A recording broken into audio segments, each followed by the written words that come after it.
There's a tweet that's been making the rounds that says, on ABC's This Week, Vice News DC Bureau Chief @Shauna Thomas admits there were paid anti-Kavanaugh protesters steering people to create viral moments. And I think we should take a look at this here clip to see exactly what she said. Vice News actually spent a lot of time with the protesters over this past week. We saw the president say these are professional protesters paid by George Soros, et cetera, et cetera. Who were these people? What was going on? A lot of them were normal people who are mad. We hung out with a group from Alaska who was very specifically talking to Lisa Murkowski. A lot of them were Native Americans, which also played into Lisa Murkowski's decision. They actually felt a lot of respect for her because she brought them into their office. She had a real conversation with them. And we also saw people who were organized. And that moment with Jeff Flake on the Hill, we talked to one woman who works for Ultraviolet, who was paid. She helped steer people in the right ways to be able to confront senators. So there were paid. There were people who were paid by organizations like Ultraviolet to try to harness that energy in a way that would make the viral moments that we ended up seeing. And she is talking about, I believe she's talking about that moment where protesters went to the elevator where Jeff Flake was and started yelling at him. Then those protesters went on TV and talked about why they did it. And she said there were paid organizers steering people to create those viral moments. She later clarified, I said there were some official organizations in the mix who have staff and consultants that were part of these protests, and some of them were helping individuals with tactics. That is not the same as people being paid to protest who don't care about the issue. Well, let's clarify this statement.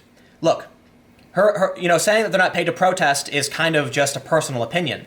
If there are organizers there who are paid to be there and are organizing for the other protesters, yes, there are paid protesters. Now, what I want to talk about here is George Soros, because I'm really annoyed all the time by all the people who freak out and claim George Soros is paying protesters, because then protesters go like, where's my Soros check? Because neither side actually understands what the hell's really going on. There are some people on the right. Well, I'll put it this way. Is George Soros paying protesters? The answer, he's not. George Soros is funding organizations which hire people who then might protest. I understand we're arguing semantics here, but this is important. Because when you claim, and this is why Shauna Thomas clarified, when you claim people are being paid to protest, first, people make the assumption that there are random people showing up and then getting a paycheck when they leave. Other people assume you're talking about, because there have been instances of astroturfing, where people who don't care just show up to make it look like a big protest. That's what people think. In reality, what we're actually talking about is nonprofits who allow their staff members to go to protests. That's about it. The nonprofits are people who actually care about the protest, they're on staff, they're getting paid a wage, and they decide to go to a protest. George Soros didn't say, here's $1 million to hire protesters to go in the streets. George Soros says, what does your organization do? I like that. Here's some money to continue your organization's operations. Some of these organizations do engage in protests. Yes, semantically you could say that George Soros is funding organizations that have paid protesters, that have staff members who protest. But it's really important to clarify, because when I'm trying to talk to the left to explain to them what's actually happening, they go, where's my Soros check? Now, let's not play games here. Let's just go to Snopes. Snopes has a left-leaning bias. They say, George Soros funded Ferguson protests and Black Lives Matter. Rumor claims billionaire George Soros donated $33 million to funding rioting Ferguson protest groups. It's a mixture. They don't say it's false. It's just phrased incorrectly. So look at this. The claim is Soros donated $33 million to fund, Ferguson protest groups. That they say is a grant-making network founded by George Soros, provided funding to some groups that engage in Ferguson-related protest activities. So the answer is George Soros is one of many wealthy people who are funding these groups. When the Data and Society report came out, this annoyed me to an extreme degree. Data and Society produced a fake study smearing me and Joe Rogan, Rubin, Peterson, a bunch of other people. And what's really annoying about it is of their 100 donors, one of them was Open Society Foundations. Open Society Foundations is George Soros' organization. He founded it. He puts a bunch of money into it, and then they give grants to various left-leaning and far-left organizations. Does that mean George Soros funded this report? No. And when I'm trying to talk to news organizations and say, hey, you didn't fact-check this, can I get a statement?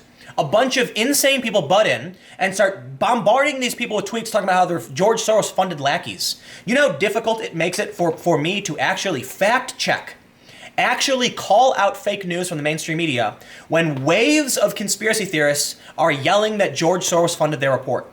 What ends up happening is the person who actually made the report, Becca Lewis, who isn't funded in any way by George Soros, other than the fact that one of the donors to Data and Society's Open Society Foundations laughs about it and uses that as evidence that right-wing conspiracy nuts are the target of the study. And it makes it extremely difficult for me to rectify the damage. This is why I can't stand conspiracy theorists. I can't stand when people jump the gun and make ridiculous claims. Listen, it is not necessarily untrue that George Soros provides fundings to these groups, which in turn make signs and go protest. But you will never solve the problem when, I don't blame the people who know what I'm talking about, right? So if you're watching, you probably understand what I'm saying. But there are a lot of eggshell Twitter accounts that have no idea what's going on, who just hear George Soros and then claim there's this grand conspiracy from George Soros. Listen, it's not a conspiracy. George Soros just happens to be another progressive activist, and he happens to be extremely wealthy. That means he's able to fund things. It's not like he's sitting there twirling his mustache, plotting the end of the world. He's just another activist who happens to be rich. Take any one of these Antifa people and give him $1 billion, and congratulations, another George Soros. By all means, call it out. But you need to make sure you're calling out properly and saying, okay, let me put it this way as well. Data and Society is a good example of why it annoys me when people say George Soros is funding it. Because George Soros' organization provides just a little bit less than 10% of what Data and Society brought in 2017. The reason this is annoying is that when I went to Sweden and covered what was happening in Sweden, Paul Joseph Watson personally and privately donated about 9% of our total funding for the trip.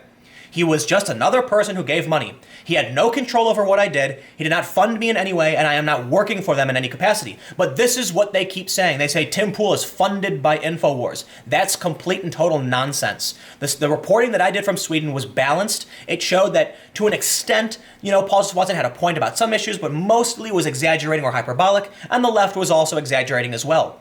But they use it to try and discredit me and claim I'm secretly funded by InfoWars. And it's the exact same thing.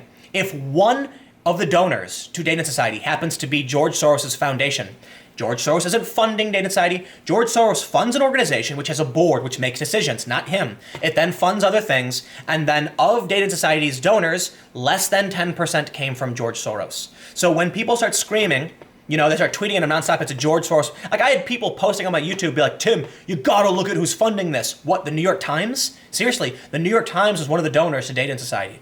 This is what I can't stand. Are there people who are paid to protest? Technically, the answer is no. In my experience, having worked for nonprofits, having been on the ground and talked to these people, there is never an instance where an organization says part of our mission statement is to protest. What happens is that these nonprofits want to take advantage of protests and send staff members down to profit in some way. And I don't mean profit in the business sense. I mean profit as in benefit their organization in some capacity. If the mission statement of an organization is to get Kavanaugh not confirmed to push progressive ideals, then they will send their staff down to guide protesters. They are not the core of the protesters, but there are paid influencers who are going to be there organizing. George Soros is not the one who's paying these organizers. Typically, you'll have an organization that is funded by many different institutions, including of which may be Open Society Foundations, of which might actually be George Soros. Now let's talk about what the Young Turk says about Dave Rubin. They claim that Dave Rubin is funded by the Koch brothers. That is also absolutely not true. Well, I'll put it this way. I don't know if it's true or not. I don't think it's true. Dave denied it, and I haven't seen any evidence to suggest it is true. I can only conclude it's not. It's possible that the Koch brothers donated to various nonprofits and foundations, of which one of them may have provided some donations to Dave Rubin. That doesn't mean he's being funded by the Koch brothers. And this is the problem when both sides try to scream that there's a secret evil cause of all their problems. It reminds me of the movie Wonder Woman, when she claims that all she has to do is kill Ares and all war will stop. And it's like, no, dude, killing Ares will do nothing. And then when she does kill Ares, the war doesn't stop. And she's all confused, and Chris Pine's character is like, yeah, it's because war happens. And this is the thing. If you could just stop pointing the finger at people like George Soros and the Koch brothers, you could actually point to the non-profits that actually have staff members. Let's talk about Ultraviolet. Shauna Thomas mentioned Ultraviolet had paid organizers. Call them out specifically. The George Soros stuff makes you sound crazy. Just like when people accuse me of being funded by InfoWars, it's not true. It makes them sound crazy. I will dismiss that nonsense immediately. And it's a lie, meant to just be divisive. Ultraviolet is the organization that Shauna Thomas mentioned. You can call them out specifically for having organizers on staff, on payroll, organizing the protests. Okay? That is something that should be called out. They do provide signs and materials. They do provide money for bailouts. They essentially facilitate a lot of these protests, but the protests would happen regardless. They're just trying to take advantage of it to push their political ends. Rant over. Is George Soros funding groups? He is. Does George Soros tell those groups what to do? He does not. Does George Soros personally pay protesters to be on the ground? No, he absolutely doesn't. It is fair to say that Paul Joseph Watson, through, because InfoWars pays him and he donated to me, did facilitate to some extent the trip that I did. However, I had done a trip with or without Paul Joseph Watson. I didn't need his money. It was just another donation. Period. These protesters will protest regardless of whether or not there is a George Soros-funded nonprofit that happens to have staff members on the ground. Anyway, disagree with me all you'd like. I'm going to get out of here. Thanks for hanging out. I'll see you tomorrow.